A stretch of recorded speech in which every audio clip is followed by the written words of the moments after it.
I just love patriotic and American themed items, and a quilt is a perfect place for lots of stars and stripes. See how to make yours by never cutting or sewing a triangle using the square and a square technique. Stay tuned!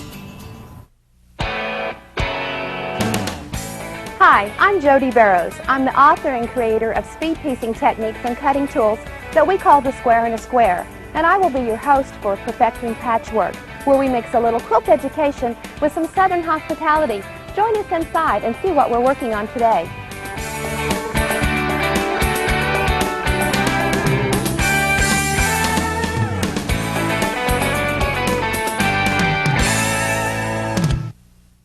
Today's project is the Americana quilt. We will learn the basic square and a square technique and the option 3 flying geese.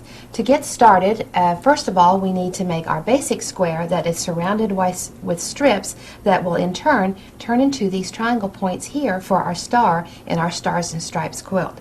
So let's go ahead and get started. Remember, I always like to start with the scrap or the fabric runner in the machine, and then I just placed my strip in the machine and started sewing the squares right on top. Remember that they're right sides together and that you just sew right along the edge of the square and the edge of the strip. And remember that scant 1/4 of an inch seam allowance is extremely important to get your perfect patchwork. But the square and a square system is very forgiving, so even if you have a little bit of trouble sewing that perfect 1/4 of an inch, you will still get your nice sharp points on your star. Now for each block you will need 2 of these stars to get the 4 flying geese required. But I just want to sew a little bit on here today so that we can get the whole quilt made before you have to leave. So whenever you have as many squares on the strip that you need, and if you still have some strip left, then just trim that strip off. We have side 1 on our square, and now we want to put side 2. Now in the quilt that we're making today, it's the same color. So you go ahead and start your new strip, and it just so happens that it's the same color, but I want you to see how to change over to strips. Now you can continue adding squares if you needed them, or you can go back and sew side 2 on. We always go to the opposite side of the square to sew the second strip on. So for this particular one, I already have the strip with side 1 put on, and now we want to just lay them nice and neat along the edge and put side 2 on. And what we're making, of course, is the basic square of the square and a square system, and then you press it and trim it, and the different ways you trim it, you get all these different triangle units all from this one basic little square. And you don't ever have to cut or sew a triangle, and your points are always nice and neat and right where you need them to be. So just continue sewing or attaching these squares to the second strip, and you'll notice how I have about a finger space in between each one of my squares, and I'm not fighting with the fabric trying to open it up, and I haven't pressed any of it yet. So continue adding your squares to your strips for as many as you need. And if you run out of a strip or you need to add another one, you can always separate your units and start a new strip, whether you want a new color or maybe your strip that you're sewing with has run out. This is a really fun technique to use up your scraps. It's very easy to not have to go back and resize all of those different widths of strips. You can just put them on. So sew all the way to the end. Now what we want to do is press our units, and we want to sew on a side 3 and side 4. So here, once again, you can see our chain piecing as we just continue to feed the fabric into the machine, and we're sewing a short strip on side 3, and we also want a short strip on side 4. So now I will just start this one in the machine. And notice how we have just a little tiny bit of an edge of that strip left over on the side. You can go ahead and even up your blocks if you want to, and if you sew with that little black bar on your machine, you'll need to take the extra time to do that. But if you have a 1/4 of an inch patchwork foot, that'll work wonderful, and you won't have to take the extra time to make that extra step. So when I actually start this section into the machine, I want to make sure that my square is on the bottom, and now I will sew my strips on top. Remember, back over here we had our strip in the machine first with the square on top, and now we reverse that. And when we press, we want to make sure always that our seams are going out or away from that solid center square. Now I need some short strips to go on top. You can cut those with your rotary cutter at the table, but the way that I like to do it most of the time is with the fan folding, which is a little bit different for people. What we want is a short strip that covers the side of the square. So if our square is 3 inches, we need it to be at least 3 inches. But if we cut it about 3.5, then we can just speedily attach these to our squares, and we don't have to take the extra time to make sure that it's perfectly on the square. So if you cut them just a little bit big when you place them on there, then it helps you to move quickly through your project. So when you fan fold your project, you start with the selvage right here up at the top, and just fold it in your hand to be the length of what your square is. So once again, if it's 3, you want it to be at least 3 and not more than 3.5. If you start with the selvage at the top and your fold at the bottom, then sometimes you can, when you make your clip, it'll open up and be another whole piece for you, and it won't be like you have 2 short ones, you'll have 1 long one to cover. So after they're fan folded, I want to go across my square and make sure that they really will cover the edges of the square. And remember, it's just a guess or an estimated amount. Then my next step will be to actually clip those folds to get my short strips. So this is a perfect example of how you can go back in and pull out all of those little scraps and strips that you have from all your leftover projects to sew on side 3 and 4 of your block. So now let's attach these to our square for the side 3 and side 4. Now I have my square in the machine first, and I go ahead and start and sew a little bit. Then once I start actually on that strip and on that square, making sure that you have that nice 1/4 of an inch seam allowance and that they're even with each other. When you come across your seam, continue on through, start your next one right in behind, and just continue feeding your machine your basic square for side 3 and side 4. Now this part where I'm at, it doesn't matter, but once I start over here, once again, this is the important part. You want to make sure that you have your nice scant 1/4 of an inch seam allowance. When you cross that seam again, then you're safe. It doesn't matter where you're at. Now when you have all of these sewn on here together, you can just go ahead and clip them apart and separate them. And remember, if you want to take all of these out of your machine, you've got to go back over here and find your little scrap runner and start it in your machine. Or you can have several other pieces laying over there so you don't have to go back.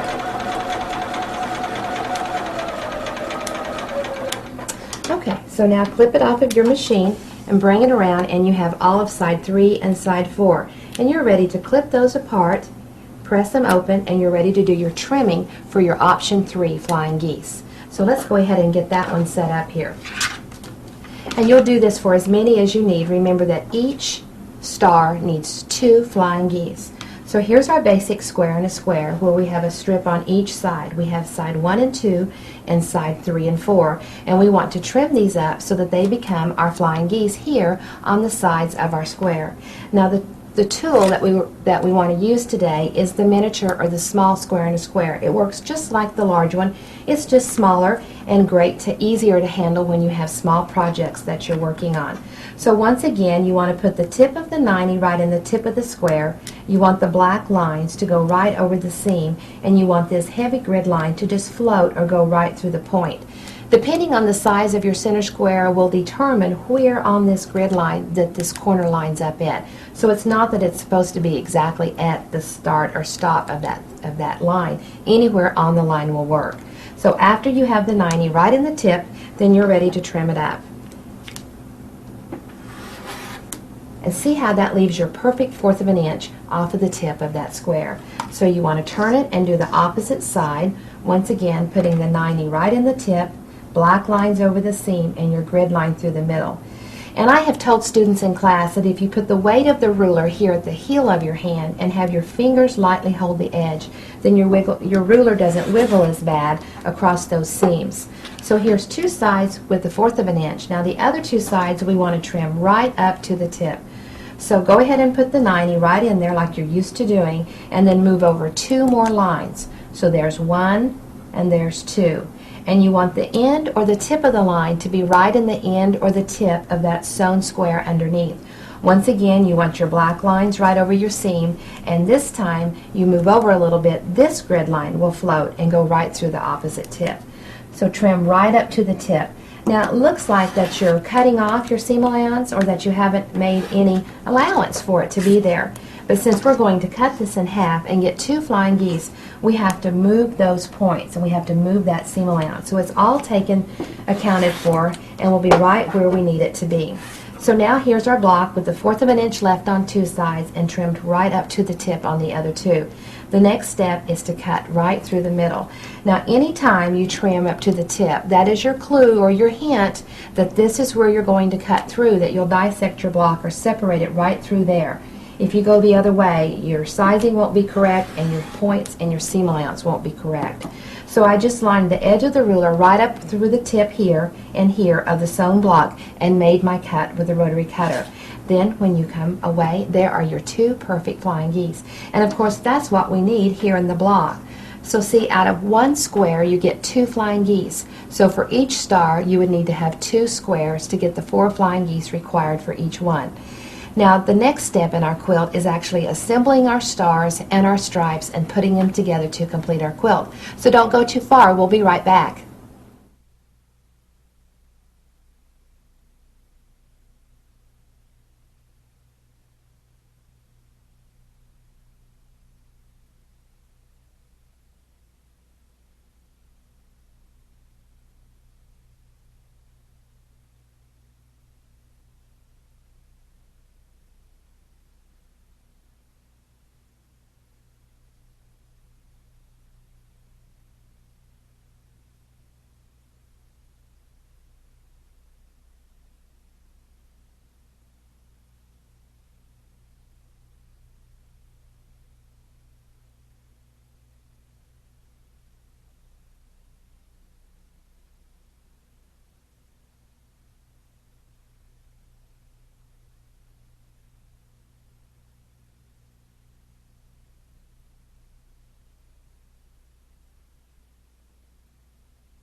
Now that we have all of our basic squares sewn and the option 3 flying geese trimmed correctly, we're ready to start setting our star together, and our quilt will be finished in no time. So here we have the block set out the way that we want it to do. Here are all the little pieces here that we need to sew together. We'll sew them together in sections, 1, section 2, section 3, and then those together. So the first thing you want to do is probably by starting with your large center square and your first flying geese. Remember that a flying goose has to be sewn to 2 opposite sides of that square. If you wind up sewing your flying geese to your smaller squares in the corner, you may wind up having to rip some out because you won't have any left to go on your squares, and they'll all have squares attached to the corners, which you'll see that as we go along. So here's our first flying geese onto the square. Now we'll come over here and pick these up, and we'll put the small square on the edge. This is the one that I was talking about. You'll wind up getting too many flying geese with these little squares on them if you don't start out with your centers first. So just continue to chain piece or feed them into the machine. Don't start and stop with each piece. It's just so messy, and your machine doesn't sew as well, and you have so many threads and extra work to do. Everything I do for speed, and I do for fun, and I do for accuracy. So this really helps make your quilts more accurate and speeds up the process. And just clip them off as you go, depending on however many blocks you're working on and the steps that you're taking. Now this is a little stiletto that I use, and I use it instead of using pins. I don't like to use pins. They slow you down, and they actually move your fabric, and you pin them together in positions that you won't get your sharp points, and you kind of defeat the purpose of taking the time to use a pin. So if you just lay your pieces together and use the stiletto to feed them through your machine, you'll have much more accurate points. Now these two flying geese must continue to have squares sewn on the side of those. So just keep chain piecing and feeding your machine through there, making sure to always have a nice scant 1/4 of an inch seam allowance.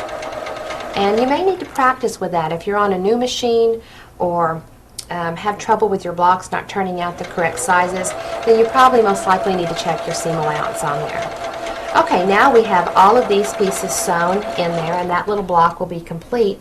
So when we go over to press our units, they'll all look like this. We'll have these three together, these three together, and then the next the centerpiece. So let's flip them over and let's check which direction we would press. Normally the rule of thumb is to, of course, always press your basic square in a square so that the square is flat, meaning that the seams are going out or away. Sometimes in the books I refer to pressing them open, and when I say that, I mean that you're pressing your option open like this, not necessarily that you're pressing open the seams like you would in garment making. But now, when we come to this step of the star, I want to press the flying geese towards that large center square on both of those. So that means that the option, which is the flying geese, is a flat unit. You want to try to keep your options as flat as possible when you're pressing. Now on these two side sections, once again, the flying goose is pressed flat. The option is pressed flat, and the seam goes towards that small center square. Now when we feed these through the machine, see how the seams are butted up next to each other, and one seam goes one way and one the other. That'll help keep your quilt more flat and smooth, which of course are things that you want to try to achieve while you're sewing. So once again, a lot of people would try to pin these together, but I just want to use my stiletto to manipulate and move my fabric and get everything lined up just perfect. So I just feed it through the machine and hold it with my stiletto and just continue to chain feed or chain piece. Now I can feel with my finger and with a stiletto that those are all butted up nice and neat together so that those seams will just match perfectly. Now I want to match up this seam with my seam on the bottom, and I'll just hold it with my stiletto or my finger. And the reason why I like a stiletto over a seam ripper or something that's a plastic thing is that it's a little sharp, and I can actually pierce and go all the way through my fabric and hold it. And right here where we have some thicknesses of some of the seams, that's extremely important. I also want to go just a shadow inside of where those two seams intersect here, and I want my needle to actually go through right there when I sew. And just go slow and just make sure that that needle goes right through there. And sometimes the thickness is right there, the machines will try to bump it around, and if you're holding it firmly with the stiletto and the stiletto is actually piercing through the fabric, then you know that it'll stay right where you want it to, and it's easy just to kind of move it over a little bit and hold it where we want it to go to feed through the quilt. And of course we would attach the other side of our segment, and then we would have our star. When you're looking over here at our design on the table, you can see how we have the star block all put together with the strips. And of course these strips are sewn together with the long pieces that we've used selvage to selvage. Now sometimes when you sew long strips together, you can really get going wild and you're not paying close attention to your seam allowances, and therefore when you get the two sections sewn together and pressed, and then the other two are sewn together and pressed, and you put them together, then you have a long segment that looks like this, and these need to be cut into 12.5-inch long segments so that they will match up to the star. And you'll have a couple, you can get about 3 out of one segment. So you can get 3 that look like this out of one of your long strips when you cut them selvage to selvage. And you'll have a little bit left over at the end, which is great to cut into your pieces, and these we use for the border. So you're kind of creating your border the same time you're working on the main part of your quilt. So after we have all of these long stripes cut out for your pieces, you're ready to just attach it to your star. And I have a couple right here just ready to go, and you can see how your seam here and here will need to line up. So this seam on your stars and stripes need to line up with your star here, and of course this seam of your stars and stripes will need to line up nicely here with your strip. And when you get this unit done and your stripes done, your quilt is basically finished. All you have to do is attach them. Something to remember is that make sure that you have your color going in the proper direction, and you'll have 3 stars across and 10 down, and you'll have a wonderful little wall hanging. Once again, when you sew these into the machine, use your stiletto. You don't necessarily need to pin, and you'll have a great little quilt in no time with the Americana Patriotic Stars and Stripes theme. Of course, the square and a square way, where you never have to cut or sew a triangle.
I don't remember sitting down at the sewing machine the first time.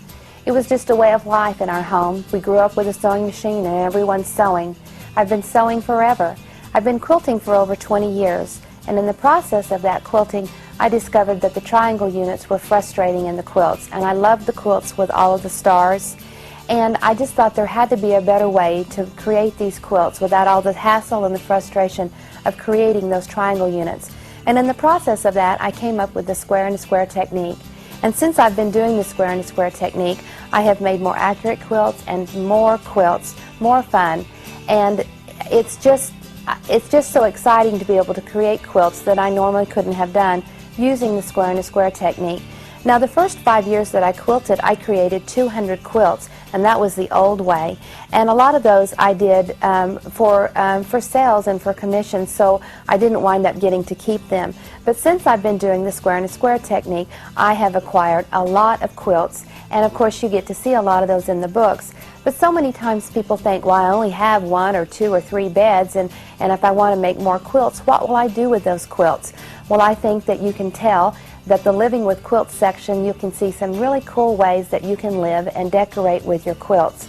Now, first of all, I don't think that a quilt has to be a certain size or has to fit in a certain room.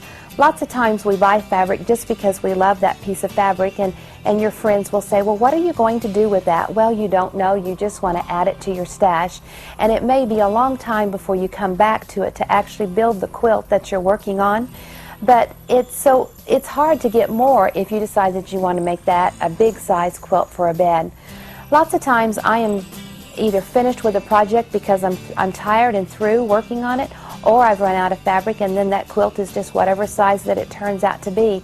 So sometimes it's like, well, it won't fit on a bed. What do I do with it? They're great to lay across the ends of couches, and of course a quilt on the back of a couch is just a natural and a great place to put a large one. But I think you can see how you can hang them over banisters and inside little drawers on cabinets. And quilt racks always look great in a corner somewhere behind a chair or next to a table. Don't be afraid to even put your quilts on tables and actually use them as tablecloths. Quilts are just a warm, cozy, natural way and a natural thing to have in your home. I think that it's a lot of fun to go with friends to antique shops or flea markets. You can find a lot of neat things to bring home and accent the quilts with or set with quilts. I'm sure that a lot of you that sew have all types of little crafty things that you've made, from the little dolls to the little jointed bears, and even the placemats and tablecloths. Even pot holders are great to make out of your quilting things. But quilts just look great everywhere and anywhere that you want to put them. I really like to find tables that have big open parts underneath so that you can just stack up stacks and stacks of quilts. I remember when I first started sewing, I saw a display of an old antique cabinet that was just stacked full of beautiful quilts. And I thought, oh, how would I ever get enough quilts to stack up in a cabinet? And now I'm always looking for a new place to put a quilt because there's just always so many around. But I think that it's just a fun and easy way to display your things that you do. If you were a painter, you would use your paintings to hang on the wall to display your home. So find ways in your home to display your quilts so that you can be living with quilts. And with the square and a square system, you'll be able to make your quilts so fast and speedy and have a great time doing it the square and a square way. And perfecting your patchwork with the square and a square technique is really the best way to do it.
Thanks for joining us. Now that you're a part of the Smoking Needle Club, we'll see you next time on Perfecting Patchwork.